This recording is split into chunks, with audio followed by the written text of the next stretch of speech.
Au niveau maintenant des apprenants eux-mêmes, il s'agit de réviser, si déjà les enseignants les ont libérés, il s'agit donc de se donner jour après jour un planning qu'ils vont faire l'effort de respecter. Si ils continuent d'aller à l'école et qu'ils définissent, bon, tel jour je serai à l'école, mais l'après-midi je serai à la maison, de telle heure à telle heure je me repose, mais de telle heure à telle heure je révise. Il faudrait que dans ce planning qu'ils se donnent, ils fassent l'effort de respecter cela. Je conseille souvent que si par exemple l'élève ou le candidat définit qu'il va faire 2 ou 3 heures de révision, s'il définit 2 heures peut-être pour faire un peu de mathématiques, la 3e heure, il peut réserver ça à faire une matière un peu littéraire pour ne pas rester donc sous tension, parce que les mathématiques par exemple, c'est l'abstraction par excellence. Alors s'il doit faire suivre ça de SPCT et de SVT, il pourrait être dégoûté un peu et il pourrait donc, n'est-ce pas, se sentir un peu dépassé, surchauffé, et puis la capacité de concentration pour travailler va baisser. Alors il peut nuancer par un peu réviser ses cours d'histoire et géo, ou histoire et géographie, ou peut-être un peu donc, n'est-ce pas, de révision en anglais, en langue, et ça permet de ne pas maintenir le même rythme qui demande beaucoup d'attention soutenue comme pour les mathématiques. Bon, alors, si il maintient ce cap-là et il essaye de respecter son chronogramme jour après jour, il peut se donner aussi de petits battements de repos. Il ne s'agira pas de s'enfermer, de dire, bon, je vais me défoncer. Non, ça ne servira à rien. Il faut se ménager et être rigoureux dans le respect du planning que l'on s'est donné. Il doit également, pendant qu'il révise, chercher donc, n'est-ce pas, la forme de mémoire qui lui marche le mieux. Alors, qu'est-ce que je veux dire par là? Dans les sciences pures et dures, comme mathématiques, SPCT, s'il a besoin, par exemple, de reprendre les exercices qu'il a eu à faire, les devoirs qu'il a eu à faire, les examens blancs qu'ils ont eu à conduire au cours de l'année, il importe que maintenant, ils reprennent ça seul. Cela avait été corrigé en classe, en groupe, bon, il intervenait là-dedans et il croit avoir compris. Ou son répétiteur a repris avec lui à la maison et il croit qu'il a compris. Mais maintenant, pour en être bien sûr, il doit prendre la craie et seul au tableau, voir s'il peut reconduire cet exercice-là d'un bout à l'autre sans se référer, donc, n'est-ce pas, au corrigetif. S'il le fait, ça veut dire qu'il a compris.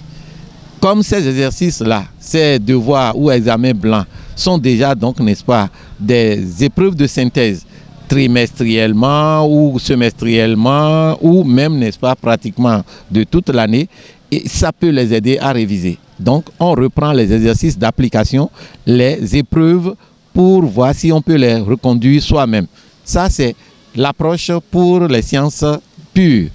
Pour les matières littéraires, les candidats gagneraient à, par exemple, essayer de mettre, n'est-ce pas, le cap sur le minimum. Ce qu'il faut retenir pour les leçons, c'est d'avoir au moins le plan détaillé en tête. Il faut au moins avoir le plan détaillé de telle ou telle leçon. En hist, géo, en économie, il faut avoir le plan détaillé. Si on a une bonne mémoire, par exemple une mémoire visuelle, on peut donc, n'est-ce pas, déjà, à partir du coup d'œil que l'on jette sur les différentes pages, retenir l'essentiel. Mais si l'on a plutôt une mémoire auditive, il faut non seulement jeter le coup d'œil, lire, mais il faut lire à haute et intelligible voix pour que la lecture et la voix résonnant sur le tympan du candidat, cela l'aide à retenir. Bon, sans perturber, bien évidemment, ses frères et sœurs qui sont autour de lui aux heures d'études. Et là, je leur conseille de se faire appuyer par un enregistreur ou même en négociant le portable d'un frère ou d'une sœur ou de maman. Parfois, même eux-mêmes, ils ont déjà des Android. C'est le moment de s'en servir. Il faut donc, n'est-ce pas, utiliser pour enregistrer après avoir fait 2 essais de lecture. La 3e lecture, c'est la lecture avec, n'est-ce pas, la possibilité d'enregistrer la leçon qui résiste un peu à être apprise. Ils enregistrent et puis ils mettent maintenant un écouteur il met le portable, l'Android, dans un sac qu'il ferme et ne laisse que l'écouteur sortir et il met aux oreilles. Ce faisant, il peut donc, n'est-ce pas, écouter la leçon sans faire du bruit et perturber ses autres frères. Et si c'est en journée, il peut, tout en écoutant la leçon, laver son uniforme ou balayer la cour s'il a de petits travaux ménagers à faire, ou alors essuyer la moto ou la voiture de son papa avant que le papa n'aille au boulot. Ce serait une façon de se rendre toujours utile et de ne pas, sous prétexte que l'on prépare l'examen, devenir fainéant et ne plus toucher à rien sous prétexte qu'on est en train de préparer l'examen. C'est un peu se tromper. Et d'ailleurs, l'activité mentale a besoin d'être équilibrée par un peu d'effort physique. Et l'autre chose également sur laquelle il faut insister, pour les candidats, il faut savoir que la période là est une période sensible et qu'il faut se ménager. Se ménager en commençant par éviter soi-même de s'exposer aux piqûres d'insectes, il faut dormir sous moustiquaire. 2, il faut éviter de se prêter, donc, n'est-ce pas, à des activités à risque. Par exemple, si vous êtes un bon sportif et que vous jouez dans le quartier, les derniers jours, les dernières semaines là, il faut s'abstenir un peu, se donner le temps de réviser. Pourquoi? Parce que il serait dangereux qu'en allant juste jouer un match sans intérêt, sans enjeu, que vous puissiez là-bas avoir une fracture ou un déboîtement et que cela soit une condition qui vous amène à être invalide pour composer. Si vous prenez maintenant un plâtre en ce moment-là au pied ou au bras, cela ne va sûrement pas arranger les choses. Donc on se ménage et on essaye d'être un peu plus discret, on se cache un peu pendant cette période-là. Il faut également, dans cette période-là, éviter de répondre aux provocations. Parfois, le malin peut vous tenter et quelqu'un vous provoque. Ça peut être dans le quartier, ça peut être à l'école, mais ça peut même être à la maison et quelqu'un vous défie et dit qu'il va vous corriger si vous insistez. Si c'est un camarade de jeu ou quelqu'un du quartier, la sagesse recommande de ne pas répondre à cette provocation. Même si vous avez raison, vous vous abstenez. Pourquoi? Parce que c'est dans cette réponse, dans cette bagarre, que vous pouvez donc, n'est-ce pas, vous retrouver dans des situations inattendues. Et ça peut déboucher sur peut-être un déboîtement, une blessure qui va vous rendre invalide. Ou peut-être c'est vous-même qui, dans votre fureur, vous jetez sur quelqu'un, vous le tapez, causez blessure, et puis vous vous retrouvez de manière inattendue détenu à la police ou déféré. Et vous serez en train de compter les barreaux, donc, n'est-ce pas, de la prison pendant que vos camarades seront en train de composer. Voilà autant de précautions que l'on prend pendant cette période-là, après que l'on ait suffisamment révisé, après que l'on ait pris les dispositions idoines. Il faut également se méfier un peu et prendre faire preuve un peu de sagesse.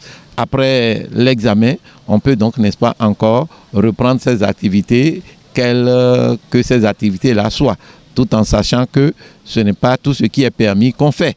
Il faut donc, n'est-ce pas, avoir un peu d'estime pour soi-même. Et pour finir, je conseille aux candidats de ne pas attendre le jour de la composition pour aller découvrir leur centre de composition. Parce que parfois, ce n'est pas dans leur propre école que l'examen doit se dérouler.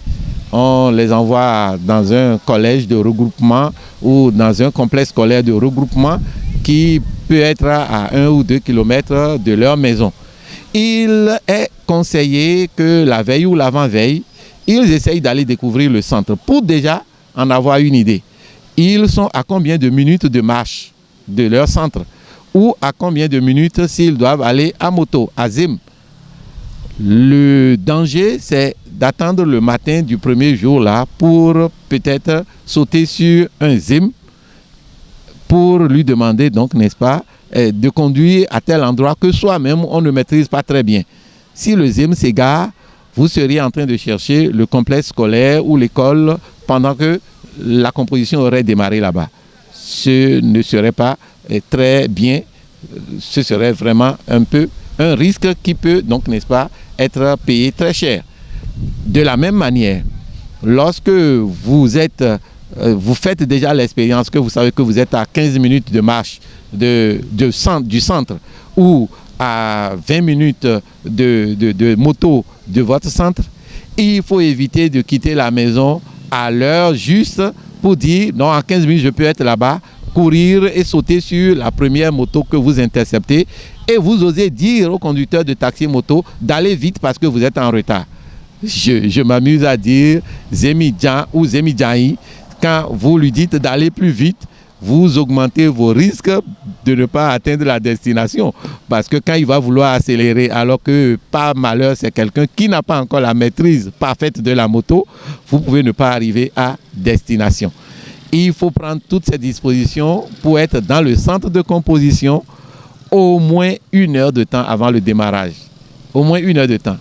Et à défaut d'1 heure de temps, il faut y être 30-45 minutes avant le démarrage. Toujours pour éviter les risques inutiles. Il ne faut pas non plus, si les parents vous laissent la moto, vouloir faire de la vitesse parce que vous êtes déjà en retard. C'est autant de risques qui peuvent empêcher donc d'atteindre les objectifs. Alors que ce que nous voulons, c'est de réussir et d'être en même temps bien portant pour pouvoir continuer les études après la réussite, que ce soit au BBC, au CEP ou au baccalauréat ou au CAP. Après cette réussite, il y a encore une suite. Donc il faut nécessairement bien se porter. Voilà un peu, de manière très ramassée, quelques conseils à l'intention des acteurs qui interviennent, donc, n'est-ce pas, dans la préparation des examens pour la réussite.